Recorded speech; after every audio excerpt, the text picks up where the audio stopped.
Yeah, we are live. It is 1 minute before 7 o'clock. Nailed it. Even with a minute to spare. Tonight, we're going to talk about lots of cool stuff, mostly camshafts. Actually, we can talk about anything. So that's right. If you come on here and you're one of the live guys, one of the live crew, and if there's two of you, then there would be, say it with me, two live crew. So if you're one of the live crew, you guys can ask whatever questions you want. It doesn't matter. But I always have a subject of discussion that we're going to have. And tonight it's going to be the camshaft. We're going to talk about the top secret information that I have in the cam video that I just put up on the 6-liter. And it's for people who look at the whole picture.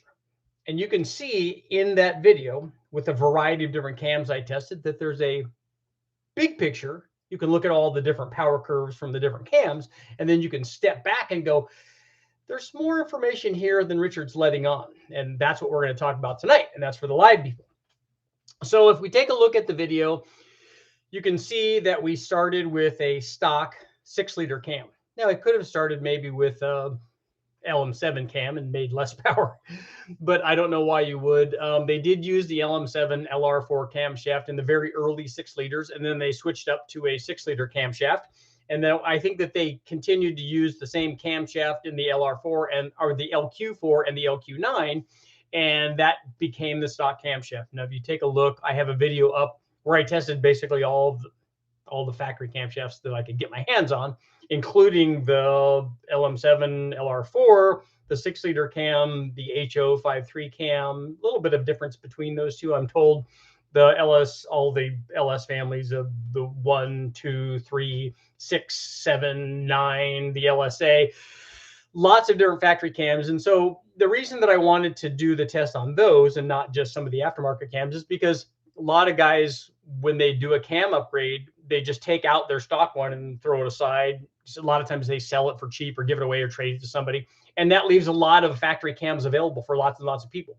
And so if you have an LM7 cam, for instance, in your 5.3 or your 4.8 that you got from the wrecking yard, a factory cam is actually a good upgrade. I mean, if you have an LM7 or an LR4 cam and you put anything in there in place of it, any of the other factory cams, as I showed in that video, you're going to gain lots and lots of power. The LM7 cam or the LS9 cam or the LS7 cam, you can gain a lot of power. You're going to trade power, as I showed in this video. Usually when you get lots of top end power, you trade power down low. And only because in that case, GM had designed those particular cams to do particular things. They wanted to make good power on the top end, which they did. They sacrificed power on the bottom end, and mostly because they were looking for a really good idle quality and stuff. And in the case of the LS9 cam, which is almost identical to the LS7 camshaft, you could say, hey, look, we got this one. It works really well. Let's just use that one. On the blower camshaft, they tend to have a really wide LSA, which those do. And those did two things for them. And it probably actually did three, although I don't know enough about the emissions testing part of it. But on the positive displacement blower stuff, they soften the bottom end with the camshaft and enhance power at the top, because that's where the positive displacement root style blowers are not as efficient. They're really efficient down low, and so you get an instant boost and you get all the torque that you need, probably more than you have available traction. And then the camshaft enhances power out of the top, and so you get a good combination. The problem is that for an NA cam, although you charge on the big end with an LS9 cam or an LS7 cam in a 5.3 or a 4.8, they're just soft down low, and especially in a 4.8, it's not really a good combination. On the 6-liter stuff, it's less of a problem, but still, it's not. Those cams are not ideal. But if you take a look at where we started in that particular video, you'll see that we started out with a stock 6-liter cam. And I tested a ton of cams. So I tested the stages 1, 2, and 3 of the version 1 of the Brian Tooley Racing truck cams, which give you a good indication of what truck cams do. There are a lot of other people that make camshafts that are similar in specs to those. So we could expect very similar power curves from if we ran stuff from Texas Speed and Cam Motion and Comp Cams and all those, because if the cam box says somebody's name on it and it's a 212, 218 cam, they're going to operate an awful lot like a 212, 218 camshaft. The interesting thing is when I ran the camshafts, And one of the reasons, this is actually the sole reason that I did this video. After looking at the cam specs, because I'm a data guy, and that's why I can sit and look at all of the dyno results and stuff, and especially the test notes, now that have been for a long time, very conscientious about putting test notes in. So we'll go off on a little tangent here on test notes, because I have thousands and thousands and thousands, and that's a lot of thousands, because there's more thousands than that, of dyno runs, because I've been doing this for a really long time. I have to be very conscientious about organizing all of the test data. So the way that I organize it is I organize it according to engine family. So I know if I tested an LS, I have cathedral port LS, and then I have rec port LS. And then within each one of those, in cathedral port LS, I have 48, 53, 60. I have strokers, I have nitrous, I have blowers, I have turbos, and the same thing for the cathedral port stuff. With each one of those, I have all the tests that fit into that group. So if I have 4.8 testing and it's NA 4.8 testing and not turbo or supercharger or nitrous, I have 4.8 testing. Then within that, I have all of those tests. So in that test, in each one of those tests, if I'm there on the dyno, let's say I run 10 or 12 camshafts, and then while I'm there, I also do 2 intake manifolds and exhaust versus headers and a nitrous and all kinds of. So there may be 100 runs in one of those files during one dyno session, because in addition to each one of the tests doesn't just take one run, because you have to, if you put a new intake manifold on and one's a long runner, one's a short runner, it's going to take you a couple of runs at least to get the air fuel right, because you have to adjust and tune all that. So when you go in, you have to make sure that each one of the changes that you make, you go into the notes and say, okay, we've gone from the truck manifold to a short runner manifold, whatever, a Holly Sniper, let's say. And so you label all that and make sure you put it in the notes. We went from a Holly from a Sniper to a truck manifold. And then you have what I call the final run. So you'll go through the changes, you'll adjust the air fuel, adjust the timing, optimize the curve, make sure the thing is repeatable, and then go, okay, this run represents the truck manifold. And then so you go in and I put final truck manifold. That way, the reason I do that, and I didn't start doing that early on, so I had to go back through all the data. And the reason that I do that and have done that now for many, many years is because when I go back, and I didn't know when I started 25 or 30 years ago or whatever, that I was going to be going back to all this data and re-referencing it. But when you go back and do that, there's no way that I can remember tens of thousands of runs. You just can't do that. So after you've tested all of the LS cams 2 or 3 different times on different engine combinations, you can't remember that, oh, this one had a little bit more, this had a little bit different water temperature or air temperature, or this one, the exhaust fell off the header while we were testing. You just can't remember all of that stuff. So you have to be very conscientious about the notes, so that when I go back, I go, okay, I'm looking for a comparison between the truck manifold and the Trailblazer SS. This test was on a 5.3, so I go to my cathedral port files, go to 5.3, look through the 5.3, go, okay, this is the one that has the truck manifold versus the Trailblazer SS, and then I open that file, it says final truck manifold, final Trailblazer SS. So I know which ones to compare, because there might be 100 runs in there. So it's very important to be able to go back and reference all of that stuff.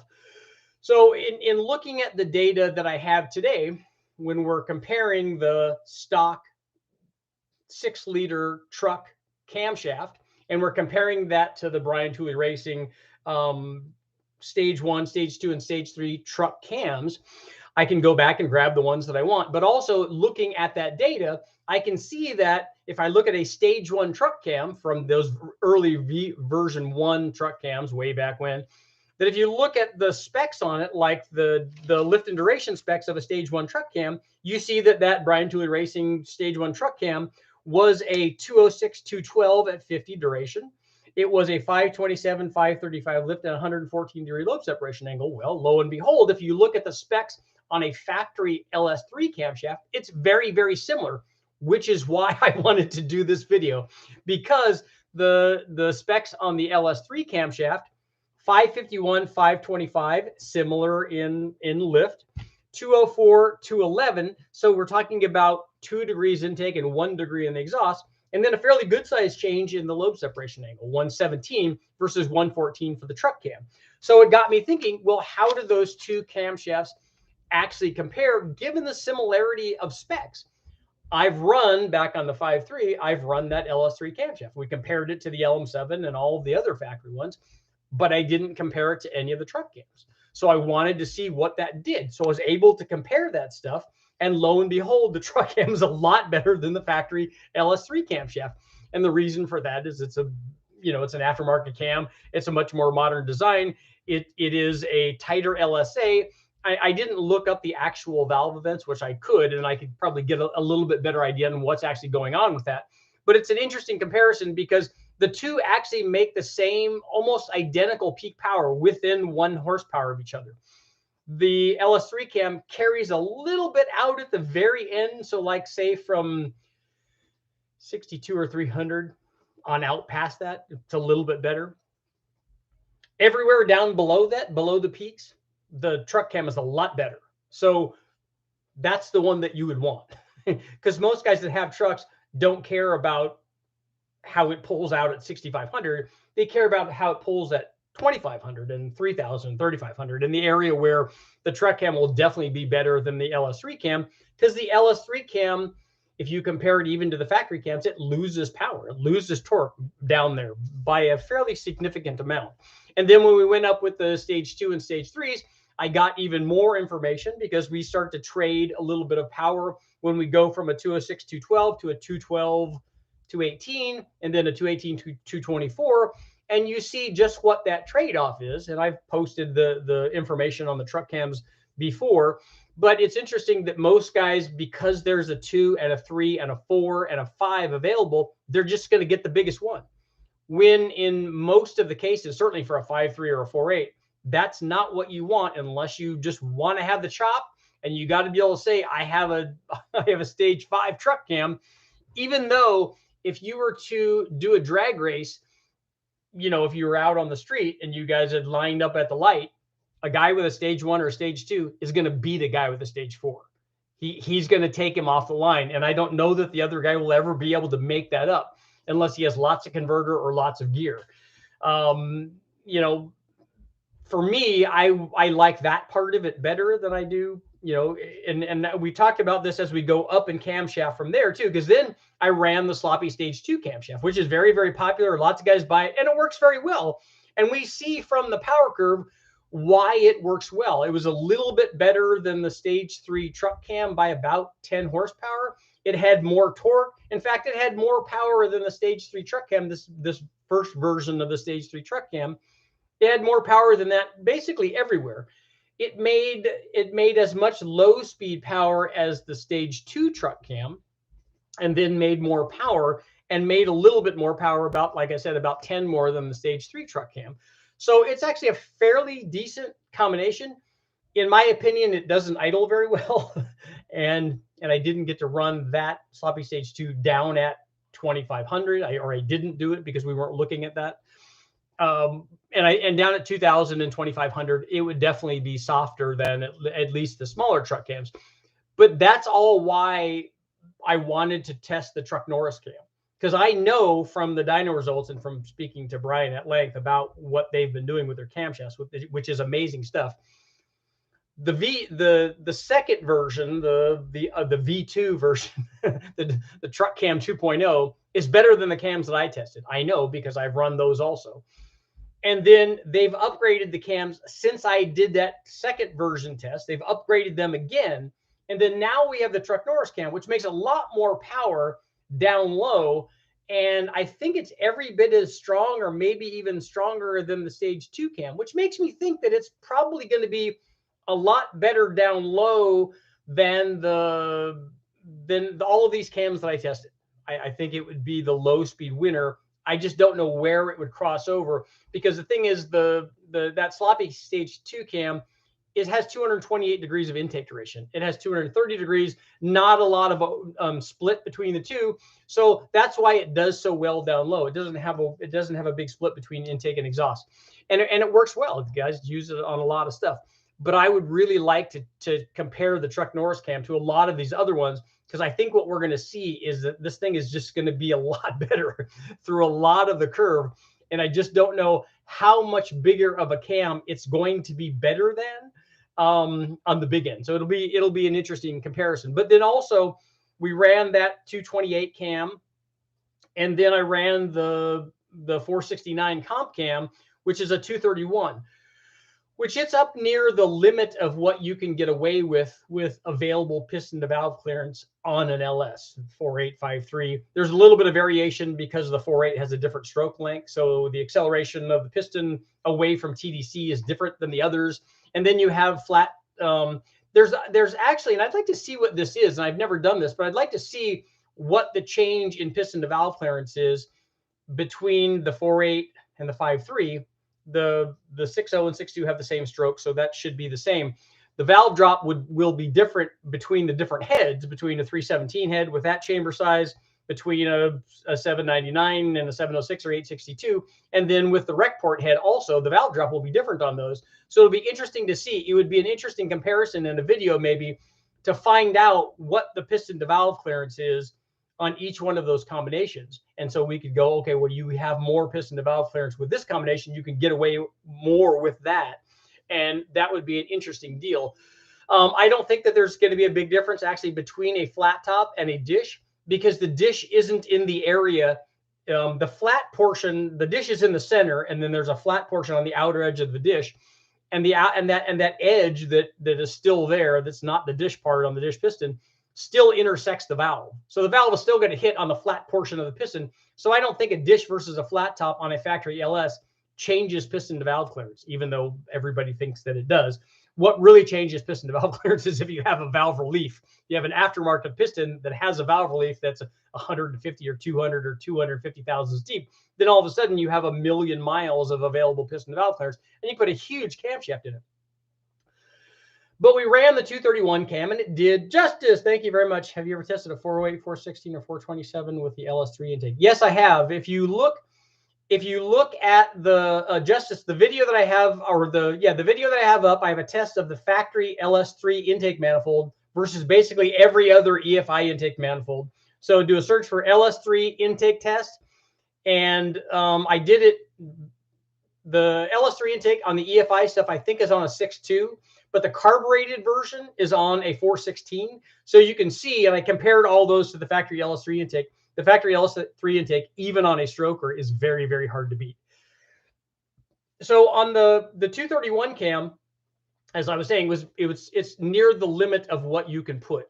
There might be another cam or two that could do a little bit better than that. But anything that's going to do better than that is going to be something that is going to lessen piston to valve clearance, because if you tighten up the LSA, that helps a little bit, and you can wiggle the valve vents and all that stuff, but that's going to be near the limit. So what we have, and this is the top secret part of this, and this is what people should get out of this video. And so we have the beginning part, we have the stock cam, and then we have the end part, that's that 231 cam. Every other cam that you can run in your stock LS motor is going to be in between those two. So they're all going to make some form of a power curve. And here's the thing, what everybody wants that's not available, short of a variable valve timing deal, is a camshaft that makes the low speed of a stock or small cam and has the top end of the 231 cam. I'll be the first one to tell you that camshaft doesn't work. You might be able to, and if you had more piston to valve clearance, you could play with this a lot more with variable cam timing or variable valve timing. And you also could play with it with a little bit tighter LSA and still run enough duration.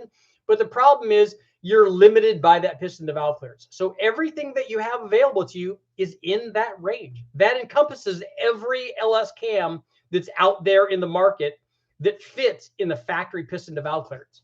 So you're going to have some version of that. So basically what I've given you is I've given you the bookends to show you this is the range in here of what every cam by every manufacturer is going to fit within if it fits the stock piston to valve clearance. It's going to be in the middle there somewhere. And because everybody's going to tell you that they have magic cam timing and that they can make all the top end of this one and all the bottom end of this one, they can't. It's going to be some sort of trade-off like we see there. That sloppy stage 2 did fairly well. It'd be soft down at 2,000 or 2,500, especially on a little motor. It's not nearly as strong as the 231, 247 style camshaft with more split between the two, but it's going to be better down low. And that's what you're going to see on any kind of cam choice. There's not the optimum one that has the better power everywhere. That doesn't exist. So ultimately what you're going to have to do is you're going to have to decide, where do I want my power? And I talked a little bit about this in the video, that if you took the 231 cam and you ran your motor at the drag strip from 5,000 to 7,000 RPM, that camshaft would win in the drag race.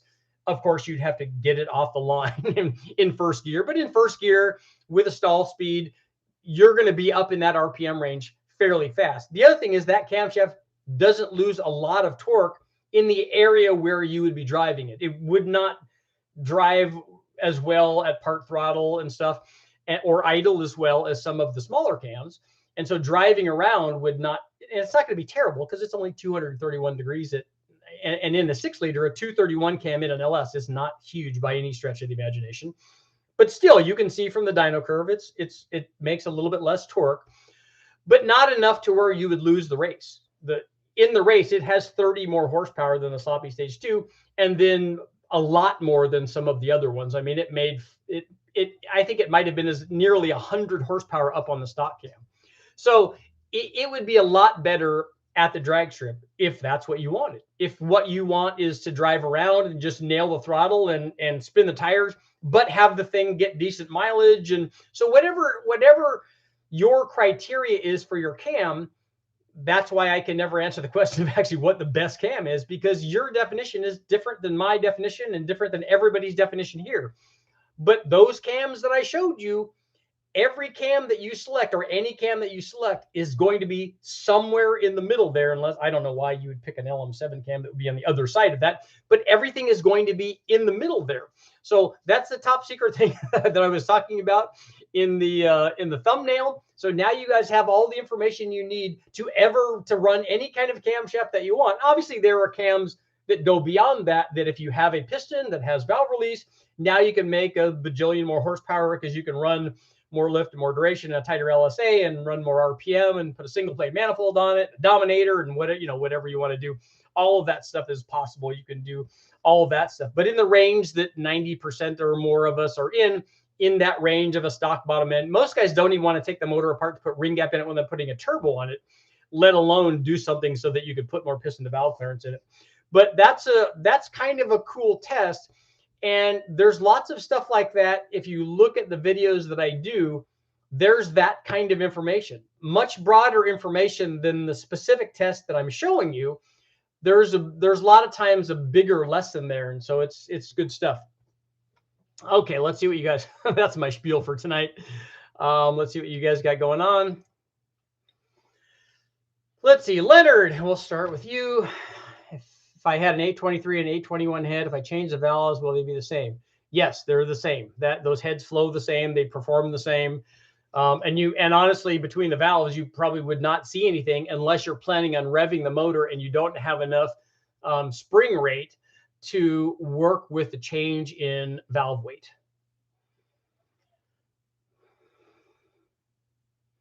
Richard, why is there always a trade-off? Because the cam is designed to be effective in a given RPM range. And you can't have it be designed to be an RPM range that's from 1,000 RPM to 8,000 RPM. That's not physically possible.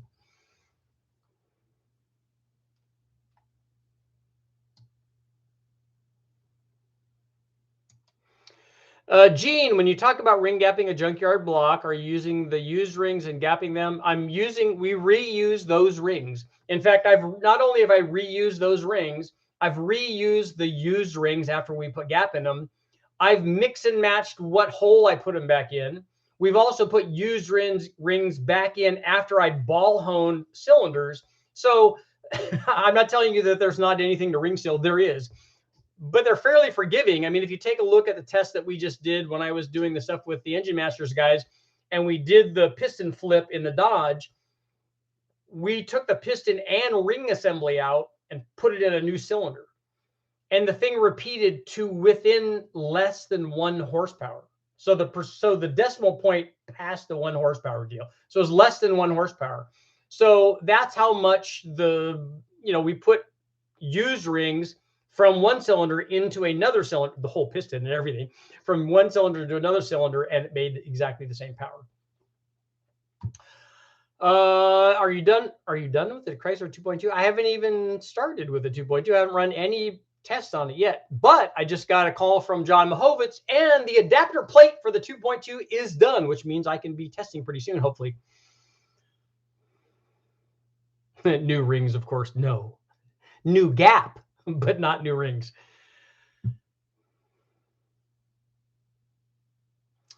Fords are for me. You ran an Edelbrock 2281 cam in an older video and a 351 EFI form. Can I run a factory Fox EEC with that cam? Yes, with tuning, I'm sure you can.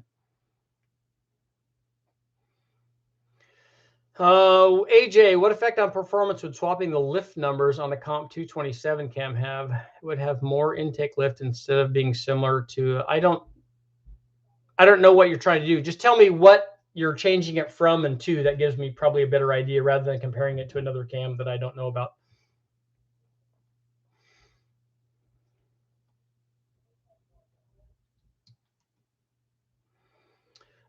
Google, does dynamic compression determine detonation potential? It's one of the things that can help you determine that, but it's not the only thing.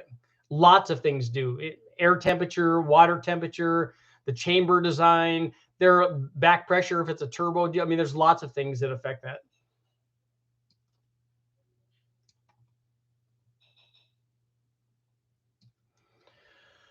Charles, 500, 550 horsepower. Obviously, that's pretty easy. But the difference in an NA motor, even on a 6-liter, between 500 horsepower and 550 horsepower is a pretty good bit of camshaft and probably pretty good bit of idle quality.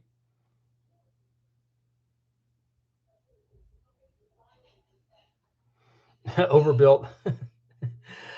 I was talking with a guy yesterday, wanted no turbo, no tune, or ring gap. That's good. He's going to learn how to rebuild motors after he runs that. I had somebody arguing with me the other day about putting a camshaft in and it not requiring a tune. And I'm like, look, if it's a camshaft that you're putting in that doesn't require a tune, it's also probably not going to make any power. Because if it makes power, normally they require a tune. A camshaft on most things is going to be, could easily be 30 or 40 horsepower on a regular kind of motor, and even more than that on an LS, depending on how big you go in the camshaft. If you test the truck Norris cam, do you think you might be able to retest the Cadillac supercharger? No, I will not. I'm sending the Cadillac supercharger and all that assembly back.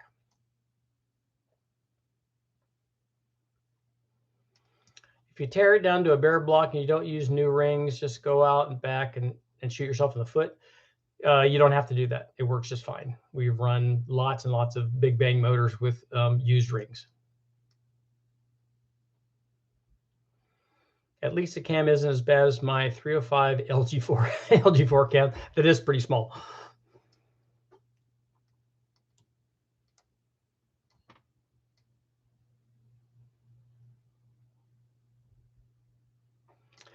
Mitch, 6-liter LS, would be better to use 799 heads or the 317 heads. It depends on what you're doing. The 799 heads will make more power than the 317 heads will. If it's an NA motor and I had a choice between those two, that's what I would pick. Crypto, thank you for all this information. You helped me select a BTR Stage 2. That's a good cam. My Silverado, I couldn't be happier. See, look at that. Another satisfied customer.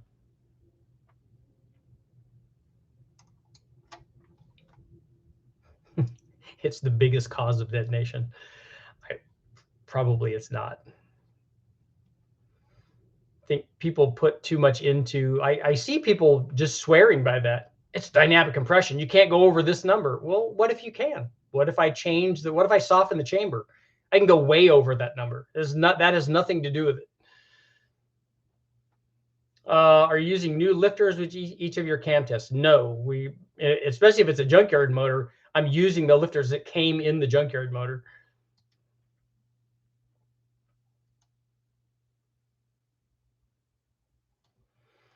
VJ 862 heads on a 6-liter are swapping to 2-inch intake valves worth it. I'm actually a believer in that now. Somebody sent, and I can't remember who did it. Somebody sent me a set of heads that they do a 2-inch valve on the on the 862 and 706 heads, and they were definitely worth flow and worth power.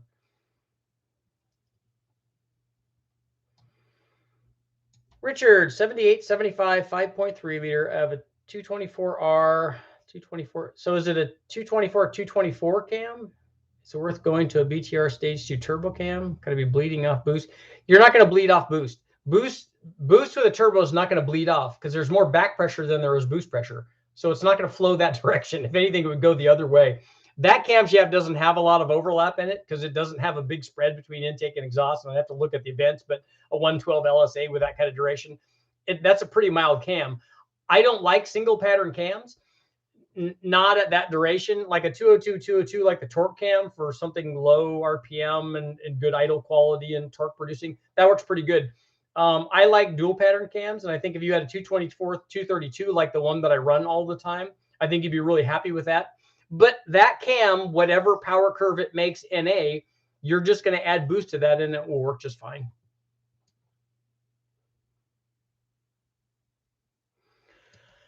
Efron, what is the solid small block Chevy ring gap for 150 shot? We like to put 7/1000ths per inch of bore. So on a 4-inch bore small block Chevy, if it's a 350, you're looking at 28. Gas ports, do they help? Yes, on the right application. You don't need it for a street motor, though. Devante, I have a 233, 251, 616, 637, 113 plus 4, and an LS2 piston rod LQ9. Okay, so you swapped over the LS2 stuff with 823 heads. Will it basically perform the same as the 231, 247 cam? It's going to be, might be a little stronger on the top. It's going to be softer down low, but I've not run that exact cam before. 616, 637. Yeah, it should work well. If you just drop piston rings in without honing, will it cause an issue? Not if the motor was a running motor when you took it apart. Tuning plays a major role in how your setup runs. Exactly. The tune is a given thing. You have to, for all of these power numbers that I'm doing, we have to have an optimized tune. We don't get maximum power from any combination unless the tune is optimized. So we adjust the airfield until it doesn't make any more power. We adjust the timing until it doesn't make any more power. And then once we're at a point where it doesn't make any more power and it repeats, that's the number for whatever that combination is.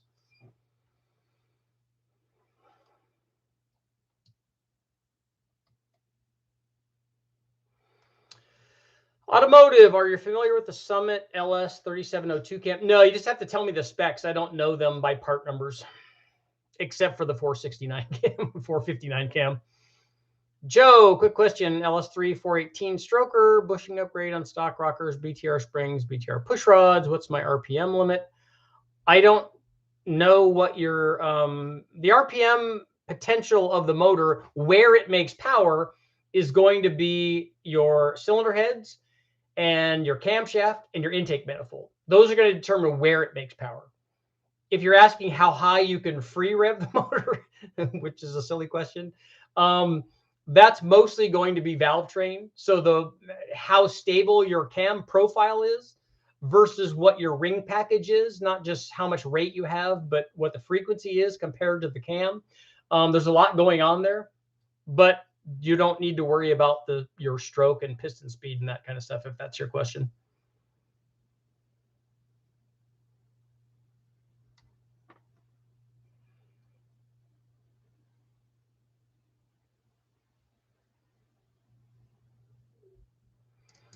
I'm getting ready to start the build on my Gen 2 LT1. Would I get better performance difference by stroking or running a meter cam kit? What's a meter cam? I don't know what a meter cam kit is.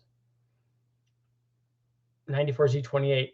If you stroke it and make it bigger than 350 inches, it's going to make more power everywhere. So if you make it into a 383, on an LT1, you can port the stock heads. There's lots of good guys out there that port them, put a camshaft in it, the intake manifold, you port match the LT1 intake manifold. All that works pretty well. But a bigger one is going to make more average power, and it's going to accelerate the car harder.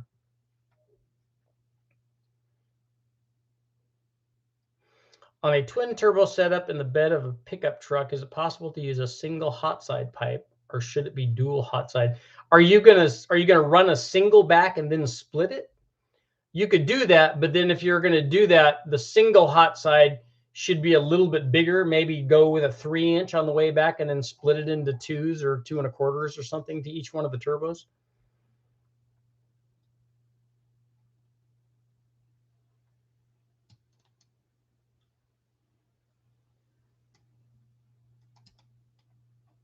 Admiral's back.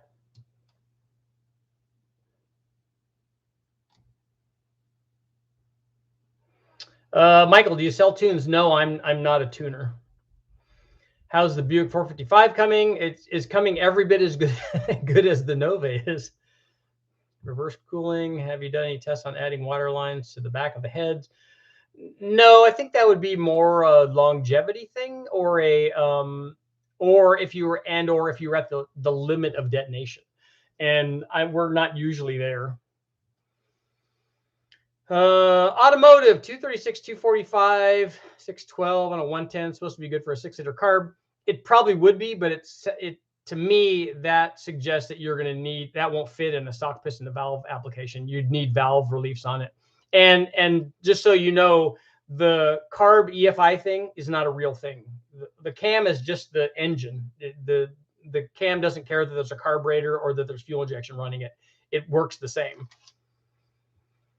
Building a 289 board 30 over. I got a set of Edelbrock E205 heads. Edelbrock dual plane 650. What cam would you recommend? Well, it sounds like you have all the Edelbrock stuff. You could just put the Edelbrock cam in it. It depends on what you're trying to do with the motor. Like, how much power do you want to make? The cam is going to determine the personality of the motor. So on a 289, even a 30 over, you're not going to want to put a big camshaft in it. Something in the 218 to 224 kind of thing, I'm thinking. Unless you want to spin the heck out of it, but on a dual plane, you're probably not going to be doing that. And also with a 650 AVS carb, you're not going to be spinning it that high anyways. So yeah, something like a 218, 220 kind of deal. No spin. Have you done a test on cams with overlap? Yes, most of the cams that we run have overlap. Of course, I know higher LSA is less overlap. Yeah, as you extend out the LSA, it tends to stop overlap. But I don't want you to think your thing is suggesting that you think that overlap is bad, and it's not. Overlap makes power.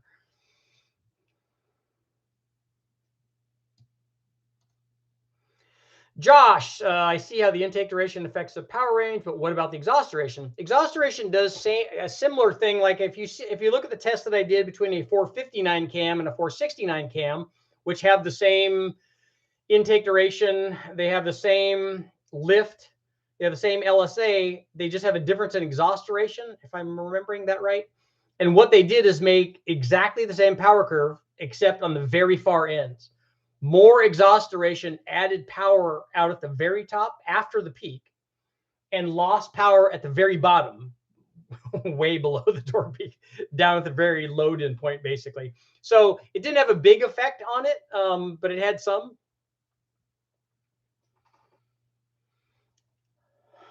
Richard, what do you think about its stripped out cage 03 Mustang with a single turbo 6.2? I think a turbo anything is going to be good.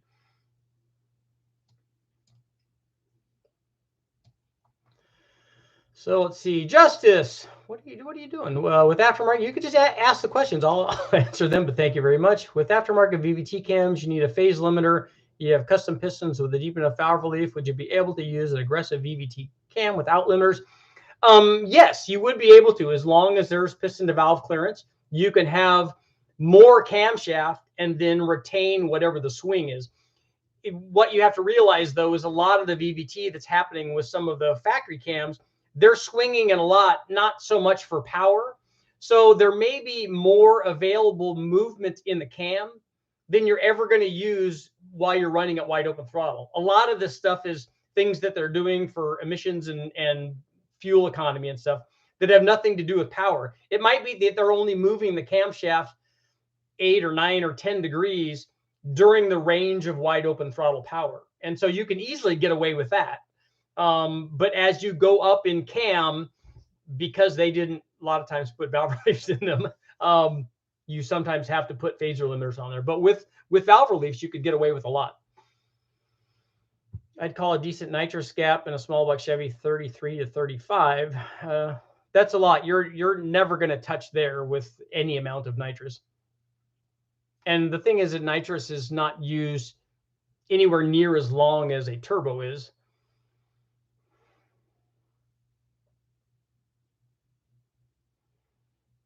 What size cam kind of get away with on a Dodge 5.9 without swapping out pistons? I don't know. I've never measured piston to valve clearance on the 5.9 Dodge. Most engines, like the big block and the LS stuff, those are all somewhere in small blocks, all seem to kind of be in the 230 range on the intake.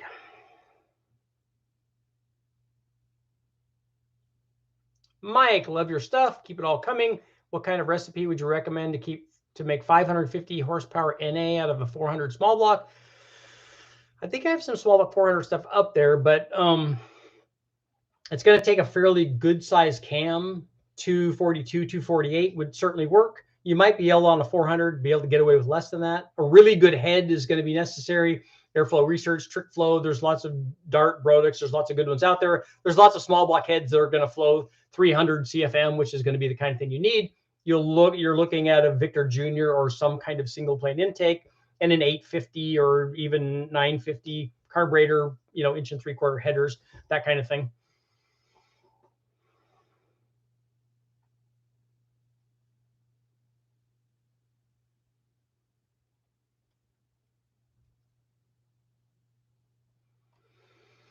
Miguel, 6 liter with the cam. Should I spend the money for cam bearings, or how long will it last?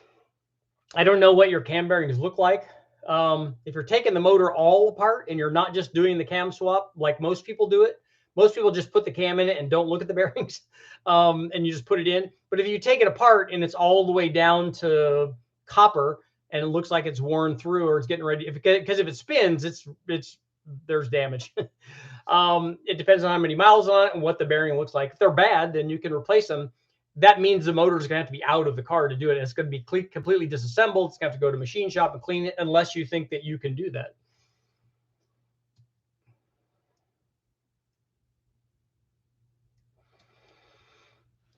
Mitch, if you have thanks guys, thinking sloppy stage 2 and 799 heads on a 6 liter, hoping for 500 horsepower NA. If you take a look at the videos I have up, it will definitely do that with a Trailblazer SS intake manifold, or a fast, or a Dorman LS2 intake manifold. The sloppy stage 2 and 799 heads, it should be over 500.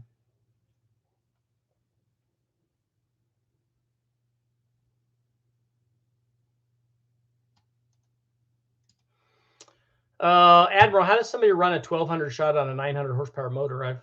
I've not seen stuff like that. Bear in mind, softening the chamber will effectively lower the compression ratio. That's not why you're changing the available timing and the detonation sensitivity. The detonation sensitivity is not because of a change in compression. That's not it. I know that you want, it sounds like you want dynamic compression to be the answer, and it's not. It's just one thing. If you do all your calculations on dynamic compression and you change the inlet air temperature dramatically, you can get detonation. If you have hot spots in the design of the piston or the chamber, you can get detonation. If the water temperature is too high, you can get detonation. If the back pressure is too high, you can get detonation. All of those things, the dynamic compression is one thing. It's not the thing.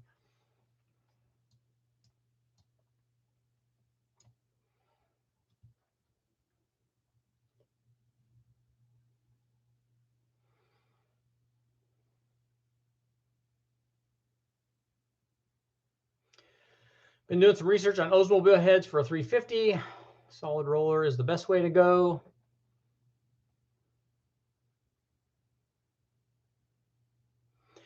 How do I feel about self-tuning systems? Closed loop works, but I've never seen a self-tuning system that you could just hook up and start the motor and it will do everything and do it right. I haven't seen that yet. Brian, 8711 cam from Summit, 862 heads on a 6-liter. What do you think? I don't know because I don't know what that part number is. William, how much power would you guess a stock LQ9 would make at the tires on a 6,700-pound Chevy Avalanche? I don't know. I don't think I've ever seen one run on the chassis dyno, and the weight of the vehicle would have no effect on that. And what would have an effect on what it makes at the tire is what tires you're using and what wheels you're using, what transmission it has, what the tune is, whether it's a factory tune or it has been tuned. Does it have headers? Does it have an exhaust? All of that stuff would change it.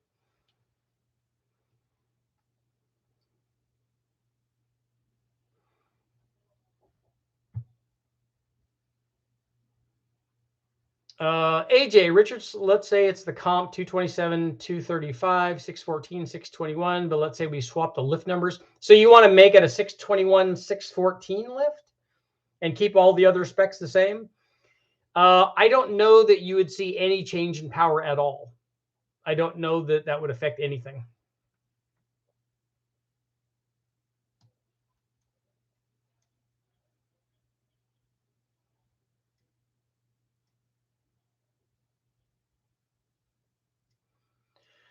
Which compression ratio are people running on boosted 6-liter LQ4? It has 317 heads. You can run the stock compression. They can run more than that because we run boost on LS2s and LS3s, and those have a lot more static compression than a 6-liter LQ4 does. In fact, they're going to have more than a point more. It's just that you have to have the tune right, and you have to have an intercooler. Ideally, you're running E85 or some kind of high octane stuff.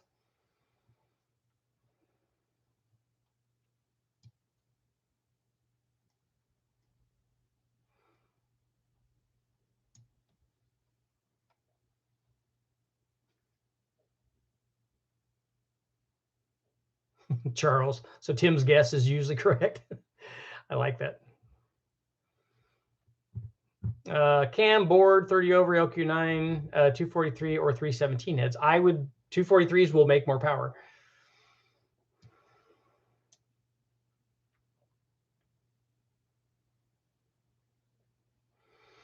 Joe, I'm running a BTR Stage 3 twin turbo cam on 418, factory Ls3 intake, stock L92 heads. That works. And I don't know what turbos you said that you have on it.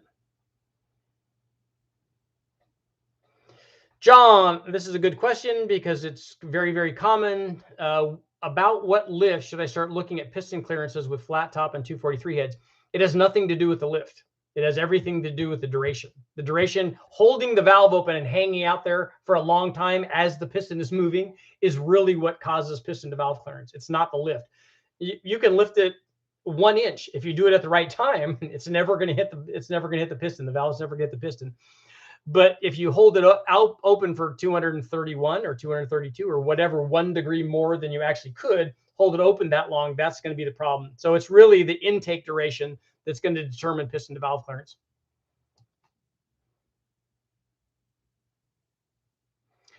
Do you need to upgrade valve springs on a bone stock LS truck motor before adding boost? I would recommend it. I would, at the very least, I would put cheap LS3 springs on it, which guys give away. You can buy for, I don't know, 30, 40, 50 bucks or something. I would put those on it, if only because you have in a truck at a 4.8 or 5.3 or a 6.0 with 317 heads on it, you're going to have the weakest valve springs that GM ever put on anything. So at least step up to the LS3 or LY6 valve springs, the ones where they put 550 lift cams in them. Put those springs on there, and then you don't have to worry about it.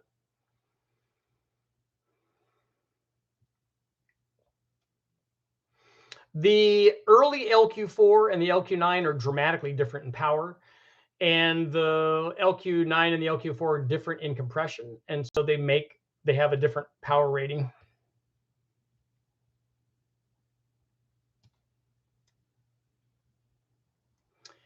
Dakota, if you have more lift and head flow, are you pissing in the wind or are you doing better? It depends. Just because your head doesn't all of a sudden stop flowing at some valve lift. So if you have a 650 lift cam and your LS head peak flows at 600, it still flows pretty well at 650. And whether you gain power from that has nothing to do really with the head flow. Thomas, does nitrous work better with high or low compression like boost, or doesn't it matter? It doesn't matter. Most guys with nitrous are running very high output NA motors. So that typically is a high compression deal. So what you need to think about nitrous as adding to whatever is there. So if you want to make lots of power, if you start with lots of power from the NA motor and then you add 100 to that, it's going to be 100 above that. If you add 200, it's going to be 200 or 300, whatever the number is. So the more you start with, the more you'll end up with when you add nitrous.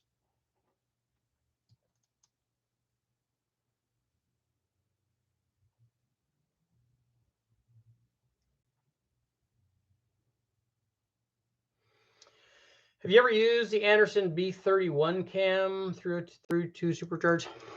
I don't think so. If you could tell me what the specs are, we probably have you, because I'm sure Crane or somebody or Comp did those for them. So we may have used it. It's just not called that.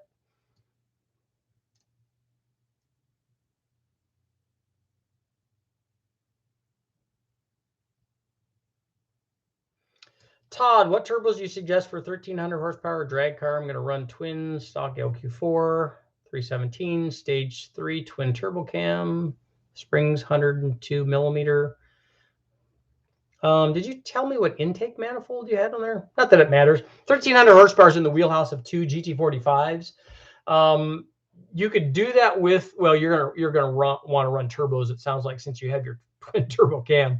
If you're gonna run twins, two cheap GT45s would easily do 1300. Michael, 6 liter. Thank you very much. 6 liter with Summit S475 and a Holley Terminator X. I will have to tune it to get maximum performance. Will it self-learn for that? No, it will not self-learn on a turbo 6 liter. What do you think about underdrive pulleys? We used them a lot back in the 5 liter days, but I don't run them. I don't ever remember running them on an LS.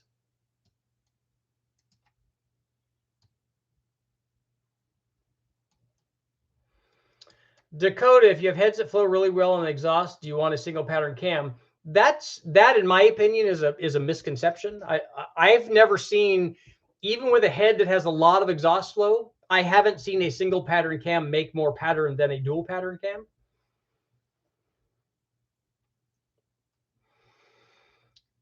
Lanco Hot Rods, thank you for the Cadillac 500 series. I have a 500 and 2 472s, dropping the 500 at Future Willys project. Cool.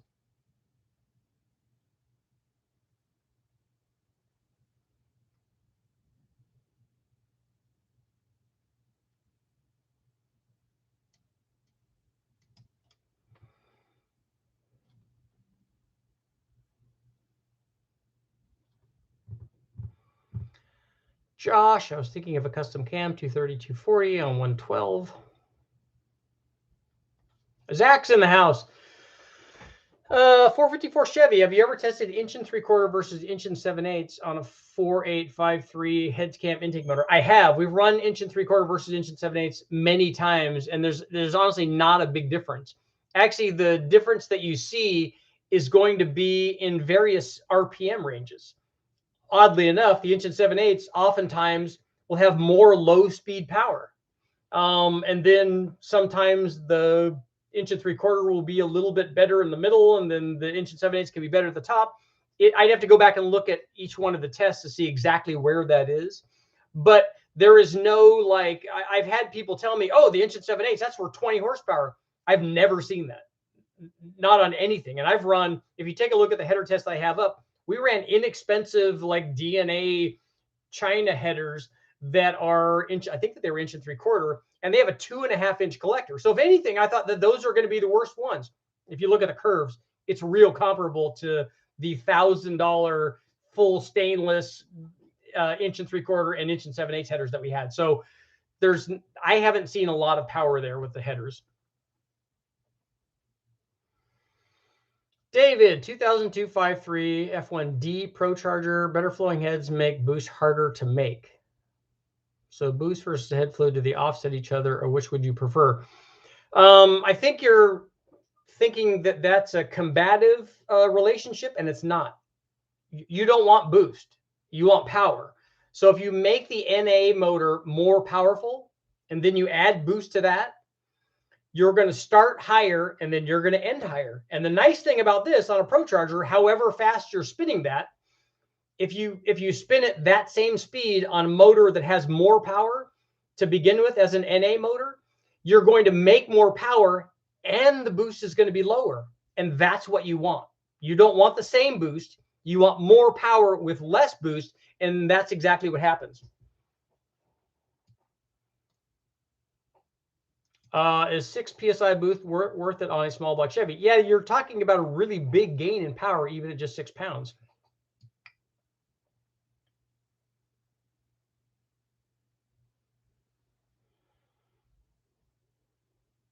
Drink more Ovaltine. Uh-oh. Did you get your decoder ring and everything?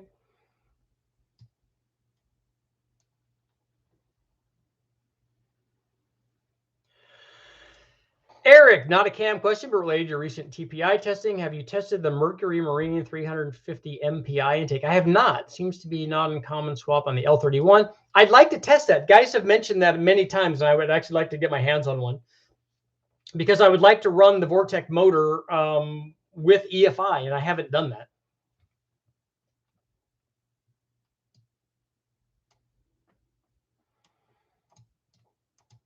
New King, do main support systems make a difference on a small block Ford? Yes and no. They're not going to stop it from splitting because they split in the other direction.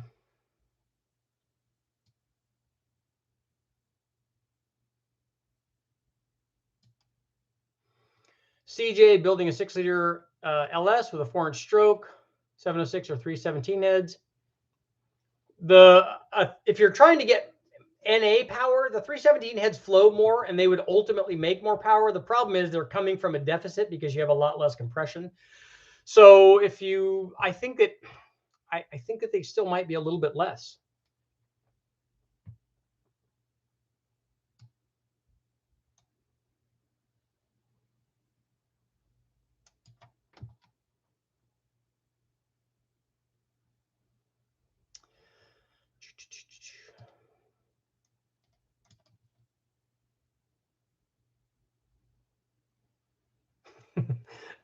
I'm pretty sure that Rob Dahm has been watching some of your videos, and a couple of his last videos, he was talking about more power with less boost. Good. I'd like to do something with Rob. I would really love to get him to build or show me the steps in building a boost-ready, 2-rotor motor that we could run on the engine dyno. I think that would be awesome.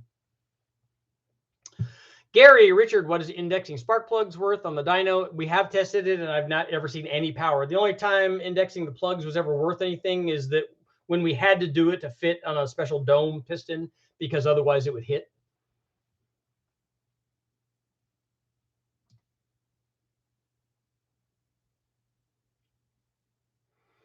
Kurt, what tricks did the boosted guys who are running FMUs, that's this guy, on the stock 5-liter with a stock fuel injection use to control detonation? What I did, and I ran the Silver State like this, with an FMU, 24-pound injectors, a 24-pound Pro M meter, and we would adjust the distributor to take timing away a little bit. Later on, I think I had a crane interceptor that would allow me to take timing away also. We put good gas in it and made sure that it had cold air going. I had a supercharger on it, made sure that it had a Vortec on it, make sure it had cold air going to the blower, and all of that stuff worked. I was never near the absolute limit, especially running the Silver State for wide open throttle for 30 or 40 minutes. And so that we just kept it away from the detonation threshold.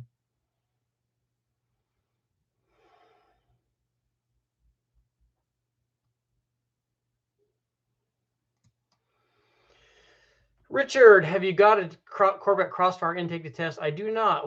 I've got one with a custom lid for a carburetor. I want to know if it would be stepping backward.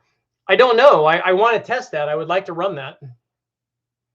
What do you think of TrickFlow 190 for a 360 Mopar? I have not tested a lot of Mopar stuff yet, but a TrickFlow, they know what they're doing, and that head's got to be better than the factory Mopar head, right? It would be cool to see more Gen 3 Hemi and Coyote. I haven't done a lot of Coyote, only the Gen 1, but there's a lot of videos up on the Gen 3 Hemi stuff. Hey, Richard, will a turbo motor live by being tuned without having ring gap? I don't know what you mean by that. If you want to run around at 7 pounds and you have really good gas in it and you have an intercooler and you have a conservative tune on it, it might last a really, really long time. But you're not going to do that. You're not going to run around at 7 pounds on a safe tune. And then that's when you start needing ring gap. And it also depends on how long you're at boost.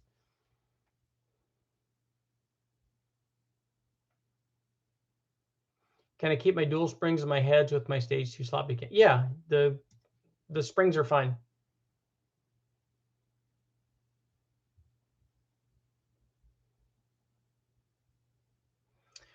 I know you've tested it, but will a T6 help reduce back pressure on the engine side versus a T4? It depends. It depends on what the exhaust flow is versus the power and the boost and stuff. Only if the T4 is some kind of restriction.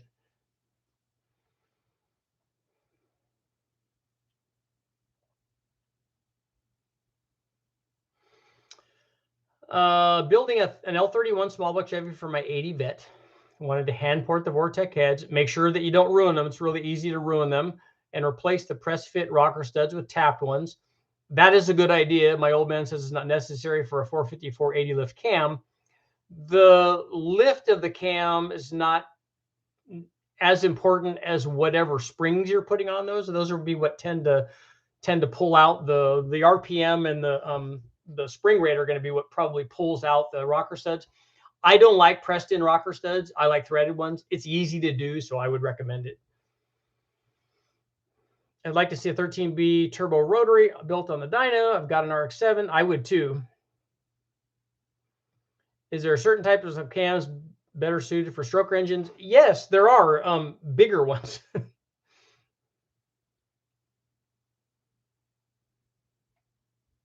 Best compression ratio for a daily driver on pump gas. All of the factory stuff varies from 9-1 to 11-1, so you get to pick.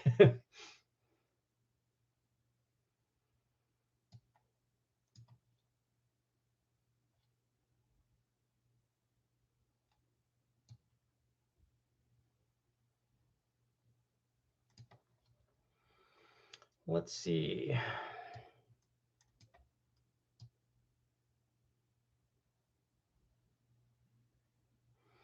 Yeah, Mike, people do want to push stock ring gaps. They're welcome to run whatever they want.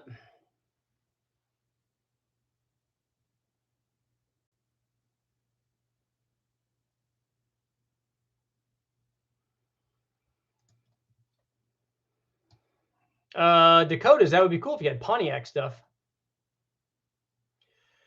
David, I want to get to your question. How do you choose balance between max compression and biggest cam? Circle track application, 6-liter LQ4 and TSP ported 799 heads. I don't know why you're trying. If you're trying to make power, as much compression as you can put in it, if there's no limit, and the camshaft. But if it's a stock bottom end and you're trying to do that, then you have piston valve clearance issues. But if you have a valve relief, then you put as much compression in it as you can.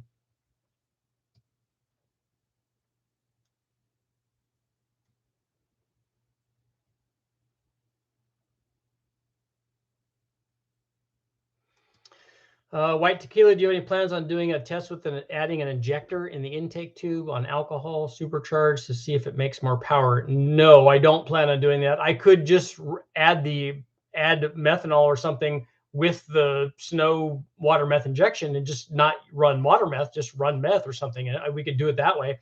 I'm not going to add an additional injector into it to do that. Recommend running an air to water on the street. I've had really good luck with it. Most guys put an air to air on there. It's easier, depends on what fits.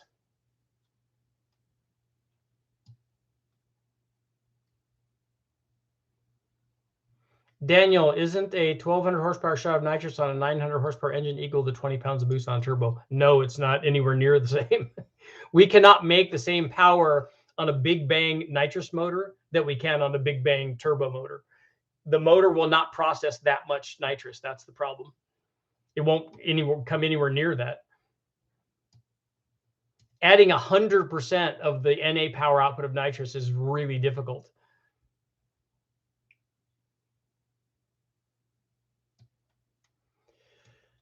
Oh, Beyblader. Beyblade, let it rip. Can a TBSS, NBSS intake and make it to 7,500 on a turbo 5.3?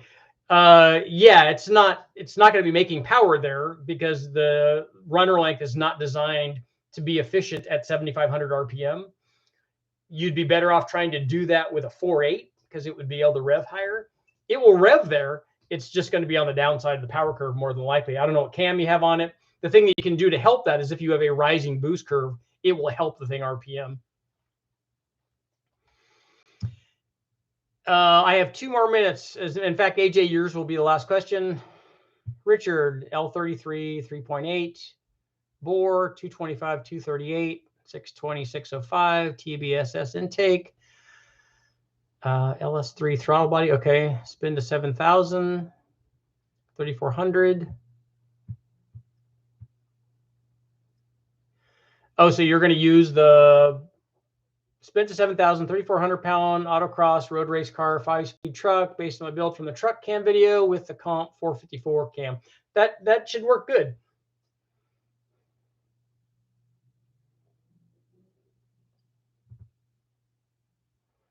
The boost versus nitrous thing is interesting. You want an answer. You can't do it. You can't make the motor will not process that much nitrous because as we know, and this will be the last question for tonight, when you add nitrous to a motor, it displaces the air going into the motor. So when we, and I've done this, I think the video is up, when we ran a carbureted nitrous deal, we had an air head on it and we run the motor NA. It has this, air flow curve where the airflow increases with engine speed. When you add nitrous to that and add another 100 horsepower, the airflow of the motor goes down. So as we add more and more nitrous, the airflow of the motor goes down and down and down. It just will not process that. It'll get to a point where it just stops making power. If you keep adding nitrous to it, it will not keep adding power. It will get to the point where it won't do that anymore. Now, there are things that you can do to the motor to help that process along, but the best thing is the motor having more horsepower to begin with. And I've never seen guys adding more nitrous than the motor makes NA. What they normally do, and the things that I've seen in the forms of drag racing and the stuff that they do at West Tech and the guys that build those kinds of motors, what they do is have a really, really powerful NA motor. So they have a 600 or 700 cubic inch motor that's making a lot of power already. You might have a 1,500 horsepower NA motor. Then you can add a 500 shot or 700 shot or whatever the number is, and then you have a really big, powerful motor. I've not seen guys try to run a 500 horsepower motor and add 500 to that, like we were trying to do, which I think we can do. But having a 500 horsepower motor and adding 1,000 horsepower worth of nitrous, I don't think that can be done. Now I want somebody to go out and try that. Excuse me, try that and show me that I'm wrong. But until they do that, I'll stick by the fact that I don't think that that's possible. Thank you guys all for showing up. Another good session. Saw my top secret information on the cam stuff. Hope you guys have a good week. Everybody be safe out there. But I will see you all tomorrow.